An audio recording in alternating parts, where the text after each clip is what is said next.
मेरे प्यारे मित्रों, नमस्कार। मैं पीयूष कुमार त्रिपाठी स्वागत करता हूं आप सभी का अपने YouTube channel SCS EDU point पर। मित्रों, जैसा कि आप लोग जानते होंगे कि उत्तर प्रदेश लोक सेवा आयोग ने हाल ही में UPPS प्री और ROARO 2021 प्रारंभिक परीक्षा के तिथियों की घोषणा कर दी है। अगर इसमें कोई बदलाव नहीं होता है तो आपकी प्रारंभिक परीक्षाएं जून और अगस्त सितंबर के महीने में हो जाएंगी। तो इसको ध्यान में रखते हुए हमने आप लोगों के लिए प्रत्येक रविवार को करंट इशू से जुड़े 50 प्रश्नों की एक टेस्ट श्रृंखला का आयोजन शुरू किया है, जिसमें आपको इन्हें 50 मिनट में हल करना होगा और अपनी आंसर शीट ग्रुप में उपलब्ध करानी होगी। मैं आपको एक चीज़ बता देता हूँ कि ये जो टेस्ट है ये हमारे व्हाट्सएप ग्रुप पर होगा, ये आपको ध्यान देना है। जिसमें अगर आप जुड़ना चाहते हैं तो आप अपना नंबर नीचे कमेंट बॉक्स में दर्ज करा सकते हैं और हम आपको पुनः उस ग्रुप में जोड़ लेंगे, जिससे आप टेस्ट देने के लिए एलिजिबल हो जाएंगे। तो नियम और शर्तों को आप एक बार ध्यान से देख लीजिए, फिर हम आगे की चर्चा शुरू करते हैं। तो टेस्ट की नियम और शर्तें इस प्रकार से हैं। पहला शर्त, ये जो प्रश्न पत्र है आपको प्रत्येक रविवार को सुबह 8 बजे उपलब्ध कराया जाएगा और आपको उस दिन आपके पास चाहे जब टाइम मिले 50 मिनट में आप इन प्रश्नों को हल कीजिए, विश्लेषण कीजिए और अपनी आंसर की ग्रुप में उपलब्ध करा दीजिए। और दूसरी बात आपको यहाँ पे ध्यान में रखना है कि आंसर की ग्रुप में नहीं दी जाएगी। याद रखिएगा, जब आप अपनी आंसर की ग्रुप में उपलब्ध करा देंगे तो आपको आंसर की पर्सनल व्हाट्सएप नंबर पर भेज दी जाएगी। उसके बाद आपको क्या करना है, अपने नंबरों को मिलान करना है और आपने कितने अटेम्प्ट किए और कितने आपने सही किए, आपको इसको लिखकर ग्रुप में शेयर करना है, ये याद रखिएगा। और यहाँ पर एक चीज़ और याद रखिए, ये जो प्रश्न है ठीक UPPCS की तरह ही चलेंगे। यहाँ पर गलत उत्तर पर 1/3 निगेटिव मार्किंग भी होगी, ये भी आपको ध्यान में रखना है। और जो प्रश्नों से जुड़ा विश्लेषण है उस हफ्ते में हमारे YouTube चैनल जो कि SCS EDU पॉइंट नाम से है, हम लोग इस पर इसका विश्लेषण भी करेंगे। तो चलिए हम लोग पहली टेस्ट सीरीज का विश्लेषण आप लोग के लिए प्रारंभ करते हैं। और अगर आपने अभी तक हमारा चैनल सब्सक्राइब नहीं किया है तो हमारे चैनल को सब्सक्राइब अवश्य करें, जिससे आने वाली अपडेट आपको हमेशा प्राप्त होती रहे। और इसे अपने मित्रों से ज़्यादा शेयर भी करें, जिससे उन्हें भी इस सुविधा का लाभ मिल सके। तो चलिए हम लोग शुरू करते हैं आज की पहली टेस्ट सीरीज का विश्लेषण, जो इस संडे को हुई थी। आप लोग हमारे ग्रुप से जुड़कर अगली टेस्ट सीरीज के लिए अपने आप को तैयार कर सकते हैं। तो चलिए शुरू करते हैं।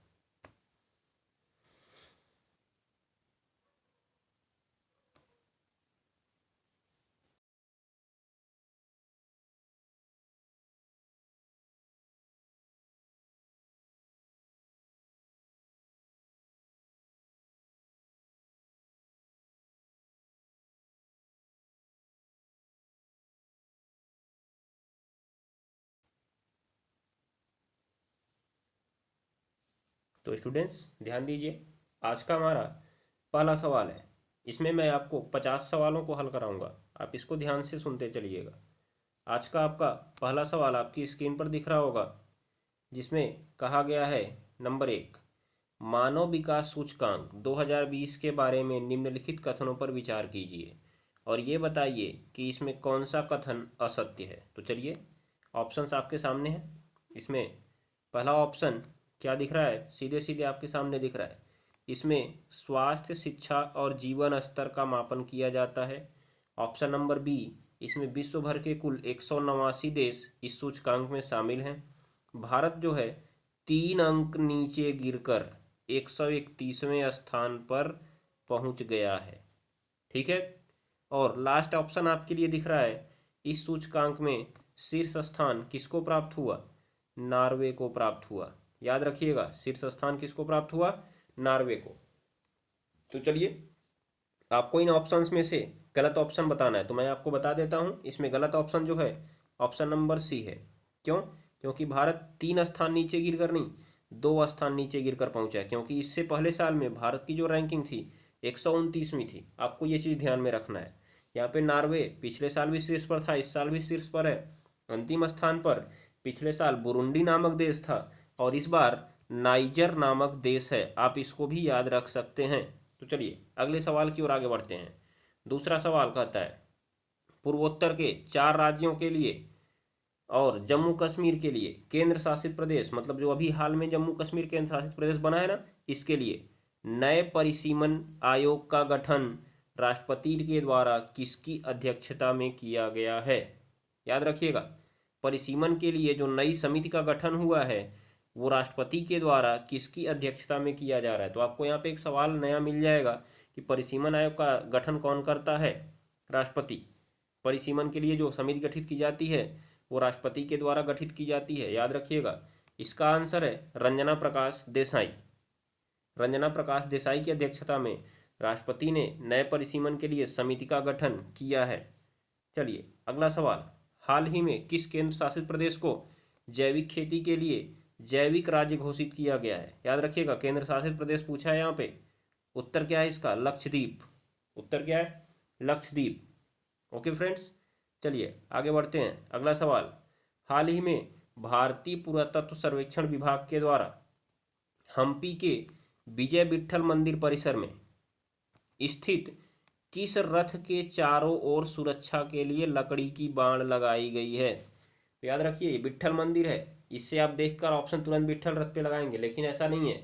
इसका ऑप्शन है शिला रथ। शिला रथ की सुरक्षा के लिए इसके चारों तरफ लकड़ी की बाड़ लगाई गई है। चलिए अगले सवाल की ओर आगे बढ़ते हैं। अगला सवाल, महिलाओं और बच्चों के खिलाफ अपराधों पर अंकुश लगाने के लिए किस राज्य के द्वारा शक्ति विधेयक का मसौदा प्रस्तुत किया गया? आपके सामने ऑप्शन है महाराष्ट्र, मध्य प्रदेश, पश्चिम बंगाल और दिल्ली।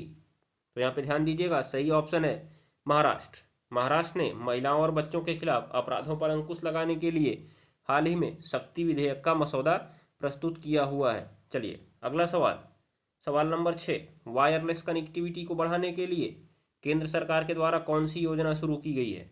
ऑप्शन आपके सामने है पीएम वाणी, पीएम वाईफाई, पीएम लाईफाई। याद रखिएगा ये WANI और VANI दोनों में अंतर है। तो केंद्र सरकार ने वायरलेस कनेक्टिविटी को बढ़ावा देने के लिए पीएम वाणी नामक ऐप की योजना की शुरुआत की है। पीएम वाणी नामक योजना की शुरुआत की गई है वायरलेस कनेक्टिविटी को बढ़ावा देने के लिए। तो चलिए अगले सवाल की ओर आगे बढ़ते हैं। सवाल नंबर 7, कहा गया आयुष्मान भारत PMJAY सेहत किस राज्य में शुरू किया गया या यूनियन टेरिटरी में शुरू किया गया? याद रखिएगा PMJAY है सेहत योजना, ये कहाँ पर शुरू की गई है? हाल में जम्मू कश्मीर में शुरू की गई है। ये आयुष्मान भारत योजना से अलग प्रकार की है। क्यों? क्योंकि इसमें जम्मू कश्मीर के सभी नागरिकों को शामिल किया गया है। याद रखिएगा, इसमें जम्मू कश्मीर के सभी नागरिकों को शामिल किया गया है। चलिए अगले सवाल की ओर आगे बढ़ते हैं। सवाल नंबर 8, सवाल नंबर 8 आपकी स्क्रीन पर आने वाला है। देखिए सवाल नंबर 8, क्वेश्चन नंबर 8 यहाँ पे कह रहा है कौशल विकास और उद्यमिता मंत्रालय के द्वारा पंचायती राज विभाग के साथ मिलकर श्रमिकों के लिए पूर्व शिक्षण की विशेष मान्यता का कार्यक्रम का आयोजन कहाँ कहाँ किया गया है? याद रखिएगा, पूर्व शिक्षण की विशेष मान्यता कार्यक्रम का आयोजन, ऑप्शन है आपके सामने वाराणसी, चंदौली, गोरखपुर और A और B दोनों। तो इसमें सही आंसर है फ्रेंड्स ऑप्शन नंबर D, अर्थात वाराणसी और चंदौली दोनों जगह पर इसका आयोजन किया गया है। याद रखिएगा ये भी, इसमें ये किसके द्वारा आयोजित किया गया है? कौशल विकास और उद्यमिता मंत्रालय और पंचायती राज विभाग के साथ मिलकर किया गया है। तो चलिए अगले सवाल की ओर आगे बढ़ते हैं। सवाल नंबर 9 आपकी स्क्रीन पर देखिए इसको। सवाल नंबर 9 क्या कहता है? उत्तर प्रदेश सरकार के द्वारा किस जनजाति के अनूठी संस्कृति को पहचान दिलाने के लिए जनजातीय पर्यटन योजना की शुरुआत की गई है? तो जनजातीय पर्यटन योजना की शुरुआत कहाँ पर की गई है? किस जनजाति को पहचान दिलाने के लिए? उत्तर प्रदेश में किस जनजाति को पहचान दिलाने के लिए? थारू जनजाति को पहचान दिलाने के लिए। आप इस बात को याद रखिएगा। चलिए अगले सवाल की ओर आगे बढ़ते हैं। सेंट्रल विस्टा परियोजना के तहत बन रहे नए संसद भवन में कितने लोकसभा और राज्यसभा सदस्यों के बैठने की व्यवस्था होगी? याद रखिएगा, आपको बताना है लोकसभा में कितने सदस्य बैठ सकते हैं और राज्यसभा में कितने सदस्य बैठ सकते हैं। तो इसका ऑप्शन आपके सामने है। तो फ्रेंड्स सही ऑप्शन आपके लिए ऑप्शन नंबर सी 888 और 384, अर्थात लोकसभा में 888 सदस्यों के लिए और राज्यसभा में 384 सदस्यों के लिए। तो चलिए अगले सवाल की ओर आगे बढ़ते हैं। ई संपदा मोबाइल ऐप सुविधा किसके द्वारा शुरू किया गया है? ऑप्शन आपके सामने है। आवास और शहरी कार्य मंत्रालय के द्वारा, कौशल विकास और उद्यमिता मंत्रालय, कोयला मंत्रालय, सड़क परिवहन एवं राजमार्ग मंत्रालय। तो आपके सामने सही उत्तर है ऑप्शन नंबर ए, आवास और शहरी कार्य मंत्रालय के द्वारा शुरू किया गया है। इसमें क्या किया गया है कि जो अवकाश गृह हैं, सामाजिक कार्यस्थलों की बुकिंग है और 1 लाख से अधिक सरकारी आवासों के आवंटन की सुविधा को इस ऐप के द्वारा विकसित किया गया है। ओके फ्रेंड्स, अगले सवाल की ओर आगे बढ़ते हैं। सवाल नंबर 12, राष्ट्रीय तकनीकी वस्त्र मिशन को मूर्त रूप देने के लिए किस अंतरराष्ट्रीय वित्तीय संस्थान के साथ $250 बिलियन के ऋण का समझौता किया गया है? याद रखिएगा, राष्ट्रीय तकनीकी वस्त्र मिशन, इसको मूर्त रूप देने के लिए किस अंतरराष्ट्रीय वित्तीय संस्थान के साथ $250 बिलियन के ऋण का समझौता हुआ है? सवाल नंबर 12 आपकी स्क्रीन पर दिख रहा है। ऑप्शन देखिए, IMF, विश्व बैंक, NDB, इनमें से कोई नहीं। तो चलिए आपके सामने ऑप्शन है, इन तीनों में से किसी के साथ भी इसका समझौता नहीं हुआ है। हाँ तो फ्रेंड्स अगले सवाल की ओर आगे बढ़ते हैं। अब अगला सवाल, कृष्णापट्टनम और तुमकुर औद्योगिक गलियारा किन किन राज्यों से संबंधित है? ध्यान दीजिएगा, कृष्णापट्टनम और तुमकुर औद्योगिक गलियारा। ऑप्शन है आपके सामने, आंध्र प्रदेश तेलंगाना, आंध्र प्रदेश कर्नाटक, कर्नाटक तमिलनाडु, तेलंगाना कर्नाटक। तो फ्रेंड्स इसका सही ऑप्शन है option number B, Andhra Pradesh में कृष्णापट्टनम औद्योगिक गलियारा और कर्नाटक में तुमकुर औद्योगिक गलियारे की शुरुआत की गई है। याद रखिएगा इसको। चलिए आगे बढ़ते हैं। अगला सवाल, ईस्टर्न डेडिकेटेड फ्रेट कॉरिडोर, जिसे हम EDFC भी कहते हैं, इसका संचालन नियंत्रण केंद्र कहाँ स्थापित किया गया है? ऑप्शन है आपके सामने, प्रयागराज, नोएडा, आगरा, वाराणसी। अगर आप प्रयागराज से तैयारी कर रहे हैं तो आपके लिए एक अच्छी खबर है, यहाँ से EDFC के संचालन के लिए नियंत्रण केंद्र स्थापित किया गया है। तो चलिए अगले सवाल की ओर आगे बढ़ते हैं। EDFC के पहले खंड न्यू भावपुर, न्यू खुर्जा, जो सेक्शन का अनावरण अभी हाल ही में मोदी जी ने किया है, इसकी लंबाई कितनी है? ऑप्शन 400 किलोमीटर, 500 किलोमीटर, 355 किलोमीटर और 351 किलोमीटर। तो फ्रेंड्स इसका सही ऑप्शन है ऑप्शन नंबर डी, 351 किलोमीटर। तो चलिए ये तो आपके लिए एक एडिशनल फैक्ट है, इसमें आपको कुछ करना ही नहीं है। हम बढ़ते हैं अगले सवाल की ओर। हाल ही में किस पड़ोसी देश में सैन्य तख्तापलट के कारण स्थानीय निवासियों द्वारा आंदोलन की शुरुआत हुई? इससे तो आप लोग परिचित ही होंगे। इसका सही आंसर क्या है? नेपाल, म्यांमार, पाकिस्तान या भूटान? तो सही ऑप्शन है म्यांमार। इसका सही ऑप्शन म्यांमार। चलिए अगले सवाल की ओर आगे बढ़ते हैं। अगला सवाल, हाल ही में मनाया गया विश्व रेडियो दिवस जो कि 13 फरवरी को मनाया गया, इसकी थीम क्या थी? आपके सामने ऑप्शंस दिख रहे हैं। तो फ्रेंड्स इसमें सही ऑप्शन है option number C, new world, new radio, evolution, innovation and connection. ये आपके लिए है इस बार के विश्व रेडियो दिवस की थीम। चलिए अगले सवाल की ओर आगे बढ़ते हैं। सवाल नंबर 18, 16वीं जनगणना जो होने वाली है, इसकी थीम क्या है? ऑप्शंस आपके सामने है, हमारी जनगणना हमारा भविष्य, जन भागीदारी से जन कल्याण, जनगणना और उज्जवल भविष्य, इनमें से कोई नहीं। तो इसका करेक्ट ऑप्शन है फ्रेंड ऑप्शन नंबर बी, जन भागीदारी से जन कल्याण। आप इसकी थीम याद रखिए, इंपॉर्टेंट हो सकता है क्योंकि हाल में अब नई जनगणना होने वाली है। चलिए अगले सवाल की ओर आगे बढ़ते हैं। सवाल नंबर 19, सवाल नंबर 19 कहता है, प्रधानमंत्री के द्वारा BPCL के पेट्रोकेमिकल परिसर का शुभारंभ कहाँ किया गया है? ये तो हाल ही में किया गया है। कहाँ पर किया गया? आपके सामने ऑप्शंस हैं, कोच्चि, कोलकाता, दिसपुर, कांडला। इसका सही ऑप्शन है फ्रेंड्स कोच्चि। कहाँ पे? कोच्चि में। कोच्चि में PM मोदी ने हाल ही में BPCL के पेट्रोकेमिकल परिसर का शुभारंभ किया। आप इसको याद रखिए एडिशनल फैक्ट के रूप में। चलिए अगले सवाल की ओर आगे बढ़ते हैं। सवाल नंबर 20, 2021 किस राज्य का 60वां स्थापना दिवस है? अर्थात 2021 में निम्नलिखित में से किस राज्य का 60वां स्थापना दिवस मनाया जाएगा? तो आपके पास 4 ऑप्शन है, गुजरात, गोवा, महाराष्ट्र, नागालैंड। तो फ्रेंड्स इसका सही ऑप्शन है option number B, Goa. Goa जो है इस बार अपना 60वां स्थापना दिवस मनाएगा, याद रखिएगा। चलिए अगले सवाल की ओर आगे बढ़ते हैं। अगला सवाल, सवाल नंबर 21, उत्तर प्रदेश सरकार के द्वारा सड़क सुरक्षा माह का आयोजन किया जा रहा है। सड़क सुरक्षा माह ये कब से कब तक चलेगा? ध्यान दीजिएगा, ऑप्शंस आपके सामने हैं।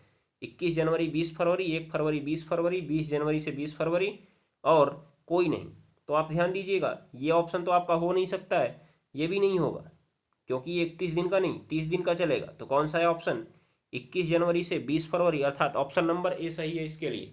21 जनवरी से 20 फरवरी तक उत्तर प्रदेश सरकार के द्वारा सड़क सुरक्षा माह का आयोजन किया जा रहा है, जिसमें हमें सड़क सुरक्षा से संबंधित बातों के बारे में ज्ञान कराया जाएगा। तो चलिए अगले सवाल की ओर आगे बढ़ते हैं।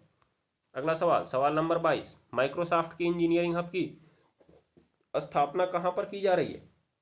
फ्रेंड्स, इसका सही आंसर है नोएडा। नोएडा में माइक्रोसॉफ्ट के इंजीनियरिंग हब की स्थापना की जा रही है, उत्तर प्रदेश के नोएडा में। तो चलिए अगले सवाल की ओर बढ़ते हैं। अगला सवाल आपके लिए, लोकतंत्र समर्थक एलेक्सी नवल्नी की गिरफ्तारी के विरोध में हाल ही में सत्ताधारी दल के विरुद्ध किस देश में व्यापक विरोध प्रदर्शन किया जा रहा है?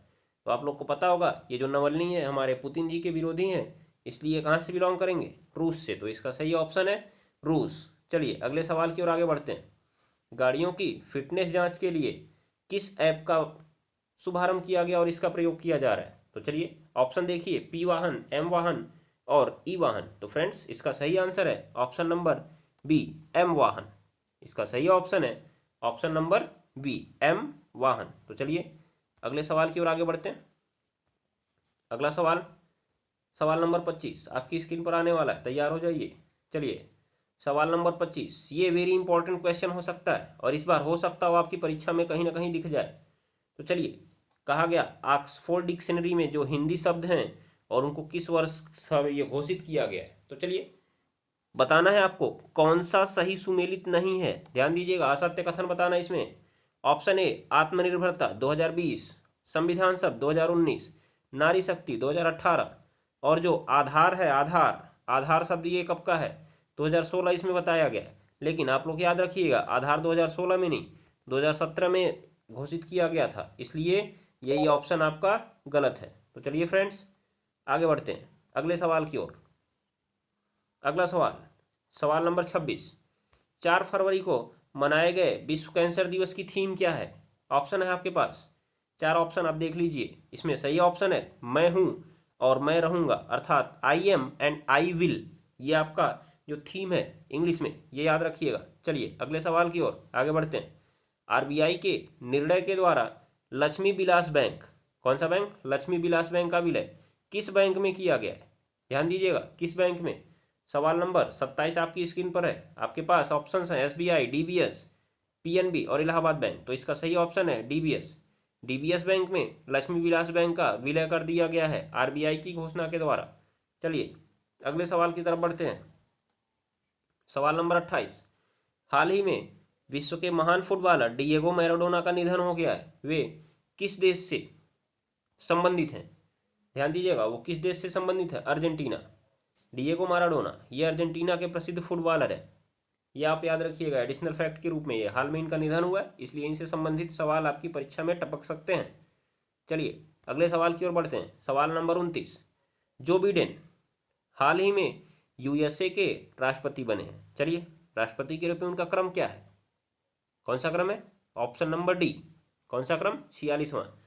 जो बिडेन अमेरिका के 46वें राष्ट्रपति बने हैं। तो चलिए अगले सवाल की ओर बढ़ते हैं आगे। सवाल नंबर 30, 3 दिसंबर को मनाए गए दिव्यांगता दिवस की थीम क्या है? ऑप्शन आपके सामने, दिव्यांगता क्या अभिशाप है? हर दिव्यांगता दिखती नहीं, दिव्यांगता अभिशाप नहीं, उपर्युक्त में से कोई नहीं। तो चलिए सवाल नंबर 30 ध्यान दीजिए इसको, ऑप्शन नंबर बी सही है इसमें, हर दिव्यांगता दिखती नहीं है। इसका सही आंसर क्या है? हर दिव्यांगता दिखती नहीं है। तो चलिए अगले सवाल की ओर। सवाल नंबर 31, गृह मंत्रालय के द्वारा घोषित आंकड़ों के अनुसार भारत में सर्वोच्च पुलिस स्टेशनों की सूची जारी की गई है, जिसमें मणिपुर का थौबल नागपोक सेकमई पुलिस स्टेशन प्रथम स्थान पर। आप इसको याद रखकर देखिए, यह आ सकता है सवाल में। थौबल नागपोक सेकमई पुलिस स्टेशन शीर्ष पर रहा। इस सूची में टॉप 10 में उत्तर प्रदेश के किस थाने को जगह मिली है? आपको ये ऑप्शन बताना है। टॉप 10 में यूपी का कौन सा पुलिस थाना आया है? ऑप्शन आपके सामने है, कोढ़ police station, Karnalganj, Belipar police station, Babatpur police station. तो इसमें आपका जो ऑप्शन नंबर ए है वो सही है, कोढ़ पुलिस स्टेशन मुरादाबाद, इसको टॉप 10 में जगह मिली है, तो आप इसको याद रख सकते हैं एडिशनल फैक्ट के रूप में। चलिए अगले सवाल की ओर आगे बढ़ते हैं। अगला सवाल कहता है, क्या कहता है, आईसीआईसीआई बैंक के द्वारा ऑनलाइन पेमेंट के लिए किस ऐप की शुरुआत की है। ये तो एडिशनल फैक्ट है, आपको सीधे सीधे याद रखना है। सवाल नंबर 32 आपकी स्क्रीन पर दिख रहा है। चलिए इसका आंसर बताइए। इसका आंसर है सवाल नंबर 32 का आंसर ए, आई मोबाइल पे ऐप। ये शुरुआत किया गया है किसके लिए, ऑनलाइन पेमेंट के लिए। तो चलिए अगले सवाल की ओर आगे बढ़ते हैं। अगला सवाल, सवाल नंबर 33, इंपॉर्टेंट बुक्स, ये आपके लिए वेरी इंपॉर्टेंट है। The India way strategies for uncertain world, the India way strategies for an uncertain world, पुस्तक के लेखक कौन है। तो पुस्तक के लेखक कौन है, एस जयशंकर। कौन लिखे हैं, एस जयशंकर, याद रखिएगा। चलिए अगले सवाल की ओर बढ़ते हैं। उत्तर प्रदेश सरकार के द्वारा स्कूलों को ऑनलाइन मान्यता प्रदान करने के लिए एक सुविधा का शुरुआत की गई है, जिसके लिए निर्धारित समय सीमा क्या है, आपको ये बताना है। 40 दिन, 37 दिन, 45 दिन और 51 दिन। तो चलिए इसका सही ऑप्शन क्या है आपको बताना है। ऑप्शन नंबर बी 37 दिन। यूपी सरकार ने हाल ही में कहा है कि अगर सब कुछ सही रहा तो स्कूलों को ऑनलाइन ही 37 दिन के अंदर मान्यता दे दी जाएगी। तो चलिए अगले सवाल की ओर आगे बढ़ते हैं। सवाल नंबर 35, क्या कहा, हाल ही में केंद्रीय मंत्रिमंडल के द्वारा लिए गए निर्णय के अनुसार डीटीएच क्षेत्र में अर्थात डायरेक्ट टू होम सर्विस, जो आप लोग टीवी पिक्चर देखते हैं आराम से, क्षेत्र में कितने प्रतिशत एफडीआई की मंजूरी दी गई है। कितने परसेंट, ऑप्शन आपके सामने है, 51%, 49%, 74%, 100%। तो इसका ऑप्शन सही है ऑप्शन नंबर डी, 100% एफडीआई को मंजूरी दे दी गई है, अर्थात प्रत्यक्ष विदेशी निवेश को मंजूरी दे दी गई है। अब कोई विदेशी कंपनी यहाँ पर आकर डीटीएच क्षेत्र में अपना स्थान बना सकती है। तो चलिए आगे की ओर बढ़ते हैं। अगला सवाल, सवाल नंबर 36। सवाल नंबर 36 कहता है, फेमिना मिस इंडिया 220 मानसा वाराणसी किस राज्य से संबंधित है। चलिए आपको ये ऑप्शन बताना है, कहाँ से संबंधित है। ऑप्शन है आंध्र प्रदेश, तेलंगाना, कर्नाटक, उत्तर प्रदेश। तो सही ऑप्शन है तेलंगाना। तेलंगाना में फेमिना मिस इंडिया 2020 मानसा वाराणसी का आयोजन किया गया है। तो चलिए आगे बढ़ते हैं हम लोग। सवाल नंबर 37, जीएसटी के अपीली प्राधिकरण की स्थापना उत्तर प्रदेश में की जानी है। याद रखिएगा, अपीली प्राधिकरण की स्थापना उत्तर प्रदेश में की जानी है, जिसकी मुख्य पीठ कहाँ पर होने वाली है, प्रयागराज में। तो ये उत्तर प्रदेश में इसकी और 3 खंडपीठें होंगी। आपको बताना है कि निम्नलिखित में से किस जिले में इसकी खंडपीठ नहीं बनेगी। ऑप्शन है आपके सामने, गोरखपुर, वाराणसी, लखनऊ और आगरा। तो इसका सही ऑप्शन है ऑप्शन नंबर ए, जो गोरखपुर है यहाँ पर इसकी खंडपीठ नहीं बनेगी, बाकी वाराणसी, लखनऊ और आगरा में इसकी खंडपीठ बनेगी। ये चीज़ को आपको ध्यान में रखना है। तो चलिए अगले सवाल की ओर बढ़ते हैं। सवाल नंबर 38 कह रहा है, उत्तर प्रदेश सरकार के द्वारा जारी की गई इलेक्ट्रॉनिक विनिर्माण नीति की घोषणा कब की गई थी। इलेक्ट्रॉनिक विनिर्माण नीति 220 की घोषणा कब की गई थी। सवाल नंबर 38 आपकी स्क्रीन पर, ऑप्शन देखिए, 18 अगस्त, 19 अगस्त, 20 अगस्त और 21 अगस्त। तो सही ऑप्शन है ऑप्शन नंबर ए, 18 अगस्त। 18 अगस्त को इसकी घोषणा की गई थी। चलिए अगले सवाल की ओर आगे बढ़ते हैं। यूपी सरकार के द्वारा 100 साल से अधिक उम्र वाले वृक्षों के संरक्षण के लिए कौन सी योजना की शुरुआत की गई है। याद रखिएगा, 100 साल से अधिक वृक्ष के लिए कौन सी योजना की शुरुआत। पहला कमल बचाओ हेरिटेज ट्री योजना, वृक्ष बचाओ योजना, प्रोजेक्ट ट्री 100 योजना। तो चलिए आपको सही ऑप्शन बताना है। इसका सही ऑप्शन है option number B, heritage tree योजना। इसकी शुरुआत की गई है किसके लिए, 100 साल से अधिक उम्र वाले वृक्षों के संरक्षण के लिए। चलिए उत्तर प्रदेश सरकार के द्वारा इसकी शुरुआत की गई है। अगले सवाल की ओर आगे बढ़ते हैं। अगला सवाल कहता है, सवाल नंबर 40। सवाल नंबर 40 पे पहुंच गए हम लोग। प्रदेश में कोविड के कारण प्रभावित प्राथमिक शिक्षा में उपचारात्मक शिक्षा पर जोर देने के लिए कौन सी पुस्तिका जारी की गई है। याद रखिएगा, प्राथमिक शिक्षा में उपचारात्मक शिक्षा पर जोर देने के लिए कौन सी पुस्तिका जारी की गई है। तो सवाल नंबर 40 ऑप्शन देखिए, प्रेरणा, समृद्ध, ज्ञान, प्रज्ञाता। इसका ऑप्शन नंबर बी सही है, समृद्ध।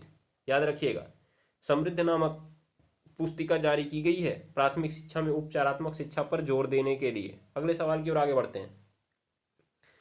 आउट ऑफ स्कूल बच्चों को स्कूलों की तरफ आकर्षित करने के लिए, ध्यान दीजिए, आउट ऑफ स्कूल बच्चों को स्कूलों की तरफ आकर्षित करने के लिए उत्तर प्रदेश सरकार के द्वारा कौन सा अभियान शुरू किया गया है? प्रेरणा, शिक्षा, शारदा, कोई नहीं। तो इसमें आपका ऑप्शन नंबर सी सही है। शारदा अभियान की शुरुआत की गई है। किसके लिए? उत्तर प्रदेश में आउट ऑफ स्कूल बच्चों को स्कूलों की तरफ आकर्षित करने के लिए।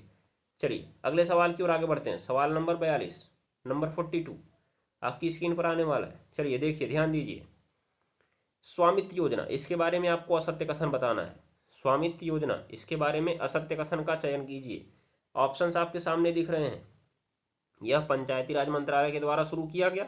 इसकी घोषणा 24 अप्रैल 2020 को हुई। यह 8 राज्यों में शुरू किया गया है और पूर्णतया डिजिटल खसरा प्रदान करने की योजना है। तो इसमें ऑप्शन नंबर सी सही है, अर्थात यह 8 राज्यों में नहीं।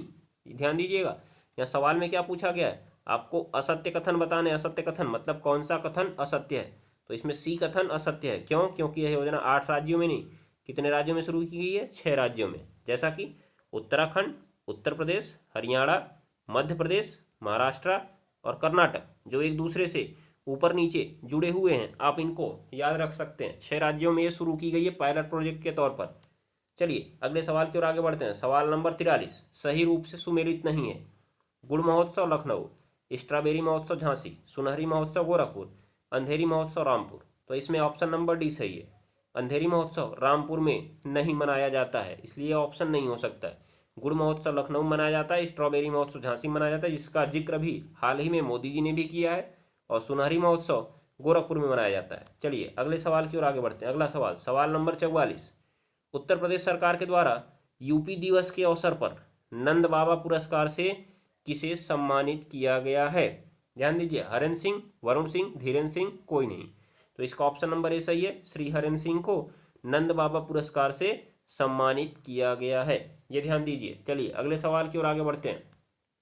हाल ही में CISF ने, अर्थात केंद्रीय औद्योगिक सुरक्षा बल, इसने 2020 को एक निश्चित वर्ष के रूप में मनाया। क्या नाम था? किस वर्ष के रूप में मनाया था?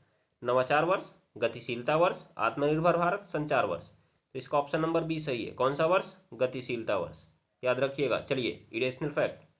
अगला सवाल, सवाल नंबर 46, बजट के ऑनलाइन प्रकाशन के लिए भारत सरकार के द्वारा कौन सा ऐप जारी किया गया था? जैसा कि आप सभी लोग जानते होंगे, इस साल पेपरलेस बजट घोषित किया गया था, अर्थात बिना पेपर के ही टैबलेट और लैपटॉप के द्वारा इस बजट को घोषित किया गया था या पढ़ा गया था। यह ऐसा पहली बार हुआ है भारत में। तो इसके लिए भारत सरकार ने एक ऐप जारी किया था, जो आपके सामने ऑप्शन में दिख रहे हैं। आपको सही ऑप्शन बताना है। तो इसमें सही ऑप्शन है option number D, union budget my mobile. ध्यान दीजिएगा, आप इस ऐप को डाउनलोड करके इस बजट को पूर्णतया पढ़ सकते हैं। चलिए आगे बढ़ते हैं। सवाल नंबर 47, क्या कहा गया? ऑनलाइन वोटर आई कार्ड उपलब्ध कराने के लिए, मतलब वोटर ID कार्ड को उपलब्ध अब ऑनलाइन कराया जाएगा। किसके द्वारा? कौन सा पोर्टल जारी किया गया? EPIC पोर्टल जारी किया गया। इस पोर्टल के माध्यम से आप लोग अपना वोटर कार्ड ऑनलाइन भी प्राप्त कर सकते हैं। चलिए अगले सवाल की ओर आगे बढ़ते हैं। सवाल नंबर 48, भारत सरकार के द्वारा सेना के लिए कितने तेजस विमान खरीदे जाने की घोषणा की गई है? 83, याद रखिएगा, जिसमें 73 लड़ाकू विमान है और 10 ट्रेनी विमान है। तो आप इनको याद रख लीजिएगा। चलिए सवाल नंबर 49, चलिए UN के आंकड़ों के अनुसार सर्वाधिक प्रवासी किस देश से हैं? याद रखिए, किस देश से, देश में नहीं, देश से हैं। तो अपने प्यारे भारत से सर्वाधिक प्रवासी हैं, याद रखिएगा। और अगर ये पूछे सर्वाधिक प्रवासी किस देश में हैं, तो US से। जाहिर सी बात है, यहाँ पर ही सर्वाधिक प्रवासी होंगे, क्योंकि ये विकसित देश है। चलिए अगले प्रश्न की ओर आगे बढ़ते हैं। लास्ट सवाल आज का, लास्ट सवाल, प्रदेश में सबसे ऊंचे राष्ट्रीय ध्वज को किस जिले में फहराया गया? देखिए आपके पास ऑप्शन है गोरखपुर, लखनऊ, प्रयागराज, आगरा। तो इसका सही ऑप्शन है गोरखपुर। याद रखिएगा, कितना फीट ऊंचा है? 246 फीट, याद रखिएगा 246 फीट। इससे पहले कहाँ पर था? गाजियाबाद। गाजियाबाद में कितना फीट था? 211 फीट, याद रखिएगा। चलिए आज के लिए बस इतना ही, मिलते हैं अगले सेशन के लिए, तब तक के लिए धन्यवाद। एक चीज़ जाते जाते मैं आपको फिर से बता देता हूँ, अगर आप टेस्ट सीरीज के लिए उत्सुक हैं, अगर आपको ये टेस्ट सीरीज अच्छी लगी हो, तो आप अपना नंबर कमेंट बॉक्स में ज़रूर दर्ज कराएं। हम आपको अपने व्हाट्सएप ग्रुप में ऐड करेंगे, जिससे आप अगले संडे को होने वाली टेस्ट सीरीज के लिए एलिजिबल हो जाएंगे। और उसमें आपको बस कुछ नहीं करना है, आपको अपना नंबर कमेंट बॉक्स में दर्ज कराना है। आप आराम से उस ग्रुप में ऐड होकर अगले टेस्ट सीरीज का लाभ उठा सकते हैं। टेस्ट सीरीज में जो आंसर की है आपके पर्सनल व्हाट्सएप नंबर पर भेजी जाएगी, ग्रुप में आंसर की नहीं उपलब्ध होगी। याद रखिएगा, आपको 50 मिनट में क्वेश्चन हल करना है, अपनी आंसर की ग्रुप में उपलब्ध करानी है। उसके बाद आपको सही आंसर की आपके नंबर पर भेजी जाएगी और उसे आपको मिलान करना है, आपने कितने अटेम्प्ट किए, कितने आपके सही हुए, आपको इसे फिर ग्रुप में शेयर करना होगा। तो चलिए, तब तक के लिए धन्यवाद, मिलते हैं अगले सेशन में। तब तक के लिए tata bye bye, goodbye, नमस्कार।